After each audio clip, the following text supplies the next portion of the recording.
साधनपुर नाम का एक गांव था। उस गांव में एक परिवार रहा करता था। उस परिवार में सासू माँ, एक बहू और उनकी बेटी, 3 परिवार रहते थे। लेकिन ननद अपना भाभी को देख नहीं सकती थी। वो अपना भाभी को पसंद नहीं करती थी, क्योंकि उनकी भाभी माँ तुलसी का भक्त थी। वो हमेशा माँ तुलसी का श्रद्धा भक्ति से पूजा करती थी। घर में थोड़ा काम करने में देरी हो जाता, उसलिए माँ बेटी उस बहू से लड़ना शुरू कर देती है। ननद अपनी माँ से कहती है कि ये तो सुबह उठकर वो तुलसी के सेवा में लग जाती है। ना जाने तुलसी ऐसा उन्हें क्या देती है कि वो तुलसी के सेवा में लगी रहती है। सारा दिन वो बहू घर का काम करती है, रसोई बनाती है, लेकिन खाने के लिए उनकी ठीक से भोजन नहीं मिलता है। माँ बेटी सारे भोजन को घर में बंद कर देती है। ननद कहती है कि अब मैं देखती हूँ कि ये कहाँ से खाना खाती है और कैसे शक्तिशाली बन जाती है और कैसे उपवास रहकर एक कई दिन तक ये तुलसी का पूजा करती है। ननद अपनी माँ से कहती है कि माँ, जब सोजा अंगुरी से घी नहीं निकलता है तो अंगुरी को टेढ़ी करनी पड़ती है। तब देखो माँ कैसे ऊँट पहाड़ के नीचे आती है। माँ बेटी मिलकर अपना बहू को बहुत सताती है, लेकिन बहू को तो माँ तुलसी पर भरोसा था कि मेरी माँ साथ है तो मुझे खाना दो या नहीं दो, मैं माँ को अपना पूजा करूँगी, उन्हें सेवा करूँगी, उनकी सेवा कभी नहीं भूलूँगी। बहू का तो नियम था, वो रोज सुबह उठ कर नहा धोआ कर वो माँ तुलसी का पूजा करती है। हर एकादशी के दिन वो लाल चुनरी ओढ़ा कर उन्हें शादी करवाती है। बहू का ये नियम था कि हर एकादशी के दिन वो माँ तुलसी और शालिग्राम जी के साथ उन्हें शादी करवाएगी। वो हर एकादशी के दिन शादी करवाती थी। एक दिन एक औरत आती है तो वो पूछती है कि बहू, तुम जे हर एकादशी को इस तुलसी को गेट जोड़ाव करती हो, उनकी विवाह करवाती हो, इतना श्रद्धा भक्ति से उनकी पूजा करती हो, इसे करने से तुम्हें क्या मिलती है? बहू कहती है कि चाची, इनकी पूजा करने से सब कुछ मिलता है। क्या नहीं मिलता है? सुख शांति सब कुछ मिलता है। एकादशी के दिन इन्हें शादी कराने से अटूट रिश्ता बना रहता है। पति पत्नी को जो रिश्ता अटूट है वो बना रहता है कि कभी ये गीठ ना खुले, ये अटूट रिश्ता ना टूटे। इसलिए मैं हर एकादशी को तुलसी माता को और शालिग्राम भगवान को मैं शादी करवाती हूँ। उस औरत कहती है कि बहू, तुम्हारी सासू माँ ननद तुम्हें इतनी सताती है, इतनी तकलीफ देती है, फिर भी तुम्हारा इतना हिम्मत कैसे होता है? कहती है बहू की चाची, ये तो मेरी माँ तुलसी का कृपा है, वही मुझे शक्ति देती है। ये बात सुनकर ननद को तो बहुत गुस्सा आ गई। कहती है कि ठीक है, तेरी तुलसी तुझे शक्ति देती है। सासू माँ का बहू वो सूखना मिर्च से बहुत डरती थी। वो सूखना मिर्च नहीं खाती थी। वही फायदा उनकी ननद उठाती है। सुबह उनकी भाभी रसोई घर में जाती है, भोजन बनाती है। भोजन तैयार हो जाता है। खाने के समय ननद अपना हाथ से भोजन निकालती है और उनकी दाल और तरकारी में पूरा लाल मिर्च मिला देती है और भाभी को लेकर जाती है देने के लिए। कहती है कि भाभी, लो खाना खा लो। माँ तुलसी तो जानती थी कि सुरती को तो लाल मिर्च पसंद नहीं है। वो लाल मिर्च देखकर बहुत डरती है। ननद अपनी खाना निकाल कर वो घर में राख कर आई थी अपना भाभी को खाना देने के लिए। उधर माँ तुलसी उनकी खाना में इतना नमक मिला देती है, इतना नमक है, जब वो खाने जाती है जैसे मुख में एक दाला वो भोजन लगाती है वैसे ही नमक से उनकी मुख जलने लगा। अब रोने लगी कि माँ मेरी खाना में इतना नमक कहाँ से आ गया, इतना नमक खाना में कहाँ से आ गया, देखो मेरे मुख लाल हो गया। माँ सुरती हाथ धोने जाती है उधर माँ तुलसी मिर्ची वाला थाला को अंतर ध्यान कर देती है दूसरा थाले के खाना वहाँ पर रख देती है। उनकी ननद छुप कर देखती है कि देखती हूँ आज खाना खाकर इनका क्या हालत होता है। वो तो सुरती सारे खाना खा ली लेकिन उनकी तो मिर्च वाला खाना वहाँ पर था नहीं, क्योंकि माँ तुलसी उनकी थाला तो अंतर ध्यान कर दी थी अच्छे खाने वाला थाला वहाँ पर रख दी थी, क्योंकि माँ तुलसी अपना भक्त पर हमेशा ध्यान रखती थी। ननद अपनी माँ से जाकर कहती है कि माँ वो तो सारा खाना खा गई, उन्हें तो कुछ नहीं हुआ माँ, कुछ नहीं हुआ, और मेरे खाने में इतना नमक कहाँ से आ गया माँ कि अभी तक देखो मेरे मुँह का हालत क्या हुआ है। माँ एक दिन वो शैतान ननद सोच रही थी कि मैं ऐसा क्या करूं कि इस तुलसी के पौधा मेरे आंगन से ख़त्म हो जाए इन्हें इतना तकलीफ़ मिले कि ये कभी तुलसी का पूजा नहीं कर पाएगी, मैं ऐसा क्या करूं। शैतान ननद के दिमाग में शैतानी बुद्धि आया।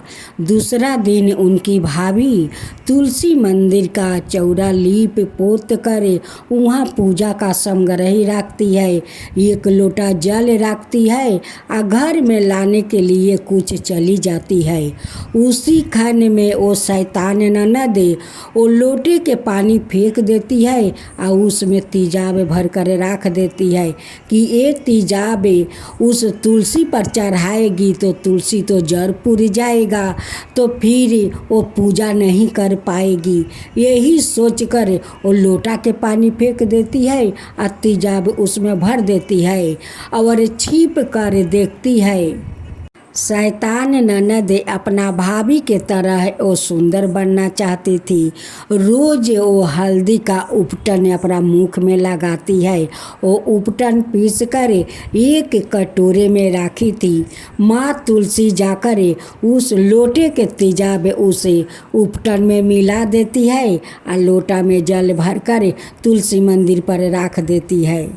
जिसका तुलसी माता पर इतना आस्था हो उसे भला तुलसी माता कैसे दुख पहुंचा सकती है। सूची आती है, तुलसी माता को पूजा करती है, पूजा करने के बाद वो घर में चली जाती है। ननद और उनकी माँ आकर देखती है। उनकी बेटी अपनी माँ से कहती है कि माँ इस तुलसी के पौधा तो उस तेजाब से नहीं मरा, वो तो जैसे के तैसे ताज़ा है। माँ ननद का शैतानी चाल बार बार वो चूक जाता था, क्योंकि तुलसी माता अपना भक्त को रक्षा कर रही थी। ननद जब उपटन लगाने जाती है, जैसे मुख में उपटन लगाती है उनकी सारे चेहरा पर वो ठोसा पड़ जाता है, सारा चेहरा जल जाता है। अब तो चिल्लाने लगी कि माँ माँ देखो मेरा चेहरा को क्या हो गया, मेरा पूरा चेहरा जल गया माँ, पूरा चेहरा जल गया। तुलसी माता उस सासू माँ के सपने में दर्शन देती है, कहती है कि अरे बुढ़िया तू माँ बेटी मिलकर मेरा भक्त को सता रही है, देख आज तेरा बेटी को चेहरा को देखे, उनकी चेहरा कैसा खराब हो गया। आज तेरा बेटी को चेहरा खराब हो गया तो तेरा इतना तकलीफ़ होता है, तू माँ बेटी मिलकर मुझे जलाना चाहती थी, मुझे मारना चाहती थी। तो देख बुरा का फल बुरा ही होता है, तू मेरे भक्त को सताती है। दुख तकलीफ माँ बेटी मिल कर देती है, मेरी पूजा नहीं करने देती है।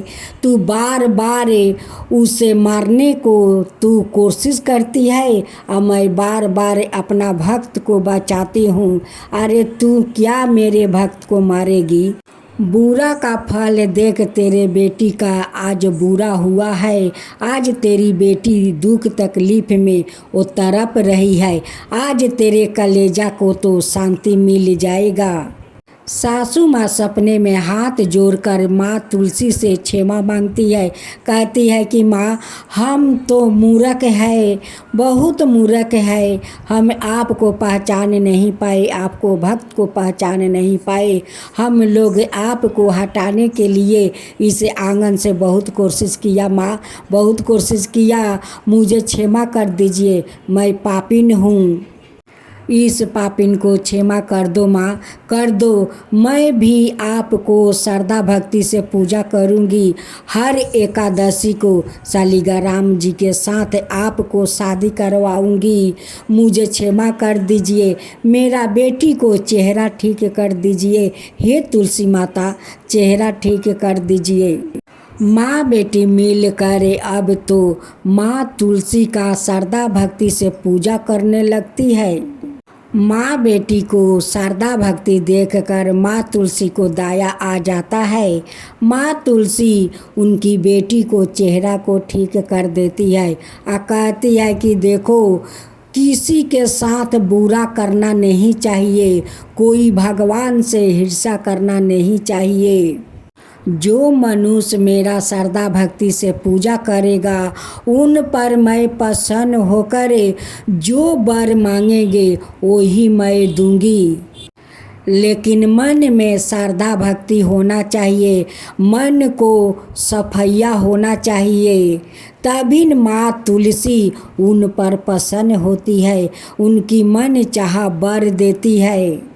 हर दिन मनुष्य मेरा पूजा करे, हर दिन मनुष्य मेरे आरती करे, मेरा भजन सुने, मैं उन पर प्रसन्न होकर उनकी सारा दुख मैं हर लूँगी। हे माँ तुलसी, आप जैसे उस बहू को आप रक्षा किया वैसा ही सबको रक्षा करना, सबको दुख तकलीफ हर लेना। हे माँ तुलसी, सबका दुख तकलीफ हर लेना। माँ तुलसी की जय हो, माँ तुलसी की जय हो।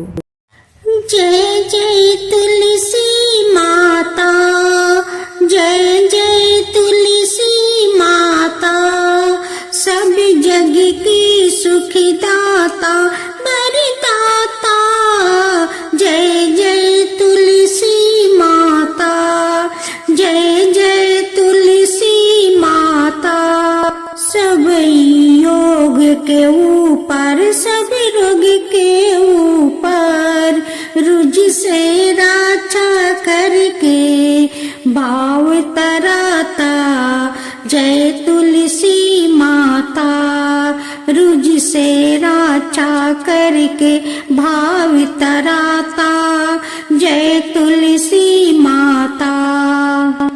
बाहु पुत्री है सयामा, सुरबली है गारामा, विष्णु प्रिया जो तुम के सेवे सोनर तर जाता। जय जय जय तुलसी माता, जय जय जय तुलसी माता। हरि कैसे सभी राजते, त्रिभुवन से हो बनती थी, पति थी जनों की तारानी, तुम्हें हो भी खाता। जय जय तुलसी माता, जय जय तुलसी माता। लेकर जन्म बिजन में आई, दिव्या भवन में, मानव लोगी तुम्हीं से सुख सनपति पाता। मानव लोग तुम्हीं से सुख सनपति पाता। जय जय तुलसी माता, जय जय तुलसी माता।